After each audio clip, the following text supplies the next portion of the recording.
A video downlink system that gives you a view through the camera that's on your multi-rotor is especially useful when trying to frame a shot for photography or videography, as you can probably imagine.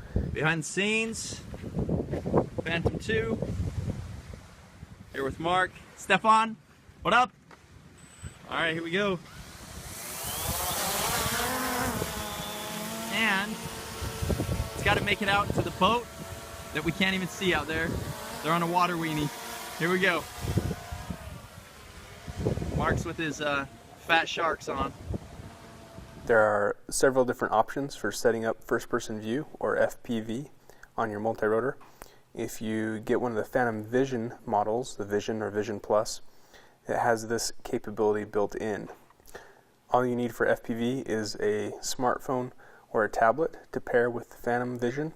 These models use Wi-Fi to beam the signal, the video signal from the Vision down to your smartphone or tablet.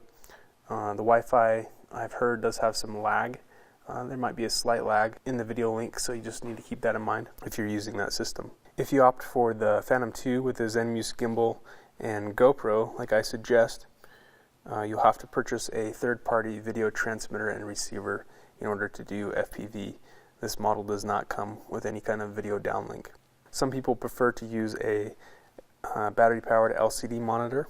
This setup can be nice because it allows the operator to glance down at the screen and then glance up at the sky and find the quadcopter.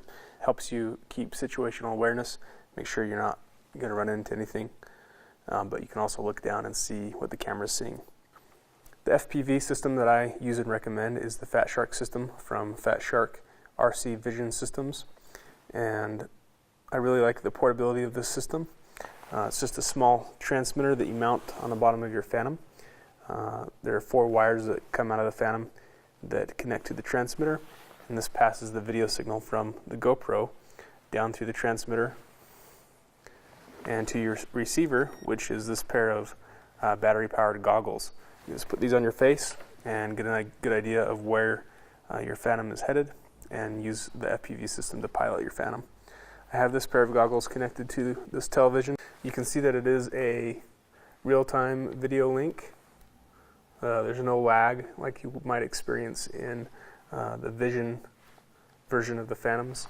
The Vision system uses Wi-Fi to connect instead of the radio frequency, so there may be some lag. So that's a quick demonstration of FPV with the Fat Shark system.